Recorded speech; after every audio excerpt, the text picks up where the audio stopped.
ರದ್ದಾಗಿದ್ದ ಮತ್ತು ಎಪಿಎಲ್ಗೆ ಶಿಫ್ಟ್ ಆಗಿದ್ದ ಬಿಪಿಎಲ್ ಕಾರ್ಡ್ಗೆ ಸಂಬಂಧಪಟ್ಟಂತೆ ಜನರಿಗೆ ಇದೀಗ ಖುಷಿ ಸುದ್ದಿ. ಬಿಪಿಎಲ್ ಕಾರ್ಡ್ ಮತ್ತೆ ಆಕ್ಟಿವ್ ಆಗಿದೆ.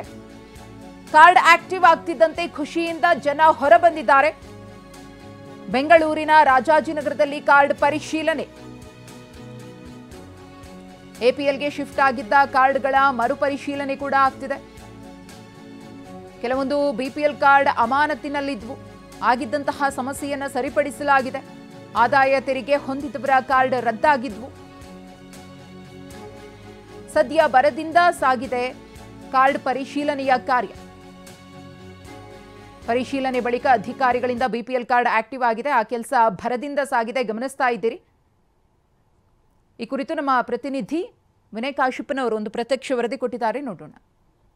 ರಾಜ್ಯದಲ್ಲಿ ಬಿಪಿಎಲ್ ಕಾರ್ಡ್ಗಳ ರದ್ದಾಗಿದೆ ಅನ್ನೋಂಥ ವಿಚಾರ ಸಾಕಷ್ಟು ಚರ್ಚೆ ಕಾಣಾಗಿತ್ತು. ಈಗ ಸದ್ಯಕ್ಕೆ ಈ ವಿಚಾರ ಬರ್ತಾ ಇದ್ದಾಗೆ ಸಿಎಂ ಸಿದ್ದರಾಮಯ್ಯ ಜೊತೆಗೆ ಆಹಾರ ಇಲಾಖೆಯ ಸಚಿವರಾದಂಥ ಮುನಿಯಪ್ಪ ಅವರು ಕೂಡ ಸೂಚನೆ ಕೊಟ್ಟಿದ್ದರು. ಸದ್ಯಕ್ಕೆ ಕಾರ್ಡ್ಗಳು ರದ್ದಾಗಿಲ್ಲ, ಕೆಲವೊಂದಿಷ್ಟು ಕಾರಣಗಳಿಂದ ಎಪಿಎಲ್ಗೆ ಶಿಫ್ಟ್ ಆಗಿದೆ, ಅಂತಹ ಕಾರ್ಡ್ಗಳನ್ನು ಅರ್ಹ ಫಲಾನುಭವಿಗಳಿಗೆ ನಾವು ಮರು ನೀಡ್ತೀವಿ ಅನ್ನೋಂಥ ಸೂಚನೆಯನ್ನು ಕೂಡ ಕೊಟ್ಟಿದ್ದರು. ಹೀಗಾಗಿ ಇವತ್ತಿನಿಂದ ಆಹಾರ ಇಲಾಖೆ ಈಗ ಏನು ಈ ಥರ ಶಿಫ್ಟ್ ಆಗಿರುವಂಥ ಎಪಿಎಲ್ಗೆ ಕನ್ವರ್ಟ್ ಆಗಿರುವಂಥದ್ದು, ಶಿಫ್ಟ್ ಆಗಿರುವಂಥದ್ದು ಮತ್ತು ಡಿಆಕ್ಟಿವೇಟ್ ಆಗಿರುವಂಥ ಕಾರ್ಡ್ಗಳನ್ನು ಪರಿಶೀಲನೆ ಮಾಡಿ ಅರ್ಹರಿಗೆ ಮತ್ತು ಅವರು ಅರ್ಹತೆಯನ್ನು ಪಡೆದಿದ್ದಾರೆ ಅಂತ ಕಾರ್ಡ್ಗಳನ್ನು ಮರು ಆಕ್ಟಿವನ್ನ ಮಾಡ್ತಾ ಇದ್ದಾರೆ. ಸದ್ಯ ನಾನೀಗ ರಾಜಾಜಿನಗರದ ಆಹಾರ ಇಲಾಖೆ ಜಂಟಿ ನಿರ್ದೇಶಕರ ಕಚೇರಿ ಏನಿದೆ, ಆಹಾರ ಮತ್ತು ನಾಗರಿಕರ ಸರಬರಾಜು ಇಲಾಖೆ ಪಶ್ಚಿಮ ವಲಯ ರಾಜಾಜಿನಗರದಲ್ಲಿದ್ದೀನಿ.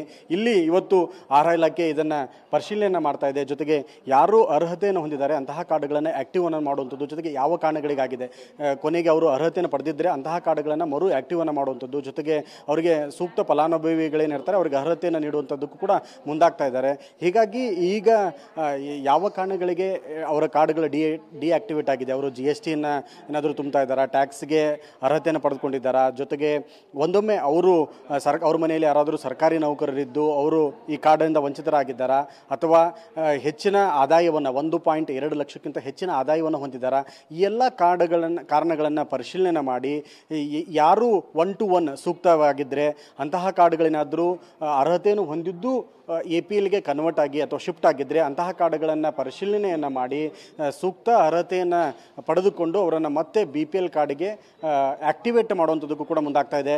ಹೀಗಾಗಿ ಯಾರು ಬರ್ತಾರೆ ಈ ಥರದ ಸಮಸ್ಯೆಗಳು, ನಮ್ಮ ಕಾರ್ಡು ಇತ್ತು, ಈ ಹಿಂದೆ BPL ಕಾರ್ಡ್ ಇತ್ತು, ನಾವು ರೇಷನನ್ನು ಪಡೆದುಕೊಳ್ತಾ ಇದ್ವಿ, ಸೌಲಭ್ಯಗಳನ್ನು ಪಡೆದುಕೊಳ್ತಾ ಇದ್ವಿ, ಆದರೆ ಈಗ ಕಳೆದ 1 ತಿಂಗಳಿಂದ 2 ತಿಂಗಳಿಂದ ನಮ್ಮ ಕಾರ್ಡ್ ಡಿಆಕ್ಟಿವೇಟ್ ಆಗಿದೆ, ಎಪಿಎಲ್ಗೆ ಶಿಫ್ಟ್ ಆಗಿದೆ, ಅಥವಾ ಬೇರೆ ಬೇರೆ ಸಮಸ್ಯೆಗಳಿಂದ ನಮಗೆ BPL ಸೌಲಭ್ಯ ಸಿಗ್ತಾ ಇಲ್ಲ ಅನ್ನೋಂಥವ್ರು ಬರ್ತಾ ಇದ್ದಾರೆ. ಅವರುಗಳನ್ನು ಇಲ್ಲಿಯ ಜಂಟಿ ಏನು ವಲಯ ಇದೆ ಈ ಒಂದು ಕಚೇರಿಯಲ್ಲಿ ಕಾರ್ಡ್ಗಳನ್ನು ಮರುಪರಿಶೀಲನೆ ಮಾಡ್ತಾ ಇದೆ. ಹೀಗಾಗಿ ಬಂದಂತಹ ಏನು ಫಲಾನುಭವಿಗಳಿದ್ದಾರೆ ಅವರು ನಿಜಕ್ಕೂ ಕೂಡ ಅರ್ಹತೆಯನ್ನು ಹೊಂದಿದ್ರೆ ಅಥವಾ ಅದಕ್ಕೆ ಆ ಕಾರ್ಡ್ಗಳ ಲಾಭವನ್ನು ಪಡೆದುಕೊಳ್ಳೋದಕ್ಕೆ ಅವರು ಅರ್ಹತೆಯನ್ನು ಪಡೆದುಕೊಂಡಿದ್ರೆ, ವ್ಯಾಪ್ತಿಯಲ್ಲಿ ಏನು ಆ BPL ಕಾರ್ಡ್ಗಳನ್ನು ಪಡೆದುಕೊಳ್ಳೋ ವ್ಯಾಪ್ತಿಯಲ್ಲಿ ಇದ್ದರೆ ಅಂಥವರನ್ನು ಸೂಕ್ತವಾಗಿ ಪರಿಶೀಲನೆ ಮಾಡಿ ಅವರಿಗೆ ಕಾರ್ಡ್ಗಳನ್ನು ಮರು ಆಕ್ಟಿವೇಟ್ ಮಾಡೋದಕ್ಕೂ ಕೂಡ ಮುಂದಾಗ್ತಾ ಇದ್ದಾರೆ. ನಿಮ್ಮದು ಏನು ಕಾರ್ಡ್ ಆಕ್ಟಿವೇಷನ್ ಬಂದಿದ್ರಾ, ಏನು ಸಮಸ್ಯೆ, ನಿಮ್ದು ಏನು ಸಮಸ್ಯೆ ಆಗಿತ್ತು, ಏನು ಯಾಕೆ ಕಾರ್ಡ್ ಏನಾದರೂ ರೀಸೆಂಟ್ ಆಗಿ ರದ್ದಾಗಿತ್ತಾ, ಏನಾಗಿತ್ತು, ಈಗೇನು ಹೇಳ್ತಾ ಇದ್ದಾರೆ ಸರ್? ಅದೇ ನಮ್ದು ಕಾರ್ಡ್ ಆಕ್ಟಿವೇಶನ್ ಕಾರ್ಡ್ ಕ್ಲಾಪ್ಸ್ ಆಗಿದೆ, ಏನೋ IT ಕಟ್ಟಿದ್ದಾರೆ, ಫೈಲ್ ಆಗಿದೆ ಅಂತ ನಮಗೆ ಇದು ಮಾಡಿದ್ದಾರೆ. ನಾವೇನು ಟ್ಯಾಕ್ಸ್ ಕಟ್ಟಿಲ್ಲ ಗೌರ್ಮೆಂಟ್ಗೆ. ಏನೋ ಒಂದು ಬಡ ಜನಗಳು ಏನೋ ಒಂದು 3 ಲಕ್ಷ 5 ಲಕ್ಷಕ್ಕಾದ್ರೂ ಒಂದು IT ಫೈಲ್ ಮಾಡಬೇಕು ಅಂತ ಮಾಡಿರ್ತಾರೆ, ಅದನ್ನ ಮಾಡಿದೀವಿ. ಅದಕ್ಕೋಸ್ಕರ ಈಗ 2,000 ರೂಪಾಯಿ ಅಮೌಂಟು ನನಗೆ ಕೂಡ ಬಂದಿಲ್ಲ. ಈಗ 1 ರೂಪಾಯಿ ಅಮೌಂಟು ಕೂಡ ಅದರಿಂದ ಬಂದಿಲ್ಲ. ಈಗ ರೇಷನ್ ಕಾರ್ಡ್ಗೆ ಹೋದ್ರೆ ಡಿಪೋ ಹತ್ರ ನಿಂತ್ಕೊಂಡ್ರೆ ಅಕ್ಕಿ ತೊಗೊಳಕ್ಕೆ ಹೋದ್ರೆ ನಿಮ್ಮ ಕಾರ್ಡ್ ಕ್ಯಾನ್ಸಲ್ ಆಗಿದೆ, ಹೋಗಿ ಒಂದ್ಸತಿ ಫುಡ್ ಆಫೀಸಲ್ಲಿ ಚೆಕ್ ಮಾಡಿ ಅಂತ ಹೇಳಿದ್ದಾರೆ. ಈಗ ಅವ್ರು ಚೆಕ್ ಮಾಡ್ತಿದ್ದಾರೆ, ನೋಡಬೇಕು. ಓಕೆ, ಈಗ ಕಾರ್ಡ್ಗಳನ್ನು ಪರಿಶೀಲನೆ ಮಾಡ್ತಾ ಇದ್ದಾರೆ, ಮತ್ತೆ ವಾಪಸ್ ಎಪಿಎಲ್ಗೆ ಅಥವಾ ಬೇರೆ ಶಿಫ್ಟ್ ಆಗಿದ್ರೆ ಅದನ್ನು ಆಕ್ಟಿವೇಟ್ ಮಾಡ್ಕೊಡ್ತೀನಿ ಅಂತ ಹೇಳಿದ್ದಾರೆ. ನೋಡ್ತಾ ಚೆಕ್ ಮಾಡ್ತಾ ಇದ್ದಾರೆ. ಬೇರೆ ಬೇರೆ ಕಾರಣಗಳಿಗೆ ಅವರ ಕಾರ್ಡ್ಗಳು ಶಿಫ್ಟ್ ಆಗಿದೆ, ಕನ್ವರ್ಟ್ ಆಗಿದೆ, ರದ್ದಂತರೂ ಕೂಡ ಆಗಿಲ್ಲ ಅನ್ನೋಂಥದ್ರ ಮಾಹಿತಿಯನ್ನು ಕೂಡ ಕೊಡ್ತಾ ಇದ್ದಾರೆ. ಆ ಒಂದು ಆಟೋಮೆಟಿಕ್ ಆಗಿ ಕಾರ್ಡ್ಗಳು ಆದಾಯದ ಪ್ರಮಾಣ ಹೆಚ್ಚಾದಂಥ ಸಮಯದಲ್ಲಿ ಅಥವಾ GST ಕಟ್ಟುವಂಥ ಸಮಯದಲ್ಲಿ ಅಥವಾ ಇನ್ಕಮ್ ಟ್ಯಾಕ್ಸ್ ಕಟ್ತಾ ಇದ್ದರೆ ಅಥವಾ ಸರ್ಕಾರಿ ನೌಕರರು ಹೊಂದಿದ್ದರೆ ಆದಾಯದ ಪ್ರಮಾಣ ಹೆಚ್ಚಾಗಿದ್ದರೆ ಈ ಕಾರಣಗಳಿಂದ ಆಟೋಮೆಟಿಕ್ ಆಗಿ ಕಾರ್ಡ್ಗಳು ಕನ್ವರ್ಟ್ ಆಗಿರುತ್ತೆ, ಅವುಗಳು ಶಿಫ್ಟ್ ಆಗಿರುತ್ತೆ. ಆ ಕಾರ್ಡ್ಗಳನ್ನು ನಾವು ಸೂಕ್ತ ಕಾರಣಗಳನ್ನು ಪರಿಶೀಲನೆ ಮಾಡಬೇಕು. ಇದು ಆಟೋಮೆಟಿಕ್ ಪ್ರೊಸೆಸ್ ಆಗಿರುತ್ತೆ. ಹೀಗಾಗಿ ಯಾವುದೇ BPL ಕಾರ್ಡ್ಗಳು ರದ್ದಾಗಿರೋದಿಲ್ಲ, ಆದರೆ ಕನ್ವರ್ಟ್ ಆಗಿರುತ್ತೆ. ಆ ಕಾರ್ಡ್ಗಳನ್ನು ನಾವು ಈಗ 1-to-1 ಪರಿಶೀಲನೆ ಮಾಡಿ ಅವುಗಳ ಅರ್ಹತೆಯನ್ನು ಹೊಂದಿದ್ರೆ ಆ ಕಾರ್ಡ್ಗಳನ್ನು ಮತ್ತೆ ಮರು ಆಕ್ಟಿವೇಟ್ ಮಾಡೋದಕ್ಕೂ ಕೂಡ ಮುಂದಾಗಿದ್ದೀವಿ ಅಂತ ಮಾಹಿತಿಯನ್ನು ಅಧಿಕಾರಿಗಳು ಕೂಡ ಕೊಡ್ತಾ ಇದ್ದಾರೆ. ಹೀಗಾಗಿ ಈ ಏನು ಸೌಲಭ್ಯಗಳಿಂದ ವಂಚಿತರಾಗಿರ್ತಾರೆ, ಅರ್ಹತೆಯನ್ನು ಹೊಂದಿದ್ರೂ ಕೂಡ ಫಲಾನುಭವಿಗಳು ಕಾರ್ಡ್ಗಳನ್ನು ಮಿಸ್ ಆಗಿದ್ದರೆ ಅವರು ಈ ಒಂದು ಪರಿಶೀಲನೆಯಲ್ಲಿ ಭಾಗಿಯಾಗಿ ಅವರ ಕಾರ್ಡ್ಗಳನ್ನು ಮರು ಆಕ್ಟಿವೇಟ್ ಕೂಡ ಮಾಡ್ಕೋಬಹುದಾಗಿದೆ. ಕ್ಯಾಮರಾಮನ್ ಗಣೇಶ್ ಪ್ರಸಾದ್ ಜೊತೆ ವಿನಯ್ ಕುಮಾರ್ ಕಾಶಪ್ಪನವರ TV9 ಬೆಂಗಳೂರು. ಇನ್ನು BPL ಕಾರ್ಡ್ಗಳ ಪರಿಷ್ಕರಣೆ ಭರದಿಂದ ಸಾಗಿದೆ. ರದ್ದಾಗಿದ್ದಂತಹ BPL ಕಾರ್ಡ್ಗಳು ಇದೀಗ ಆಕ್ಟಿವ್ ಆಗ್ತಾ ಇವೆ. ಇದರ ಖುಷಿಯಲ್ಲಿ ಜನರಿದ್ದಾರೆ, ಮಾತನಾಡಿದ್ದಾರೆ ಕೂಡ. ಏನು ಹೇಳಿದ್ದಾರೆ ನೋಡೋಣ.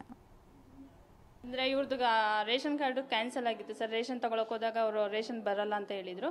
ಇವಾಗ ಸರ್ ಹತ್ರ ಮಾತಾಡಿದ್ಮೇಲೆ ನಿಮ್ಮದು ಆ್ಯಕ್ಟಿವೇಶನ್ ಆಗಿದೆ, ತಗೋಬೋದು, ಗುರುವಾರದ ಮೇಲೆ ರೇಷನ್ ತಗೊಳ್ಳಿ ಅಂತ ಹೇಳಿದ್ದಾರೆ. ಅದು ಇವ್ರದ್ದು ಮಗ ಬಂದು ಇನ್ಕಮ್ ಟ್ಯಾಕ್ಸ್ ಕಟ್ ಆಗಿರೋದ್ರಿಂದ ಆಗಿತ್ತು ಸರ್.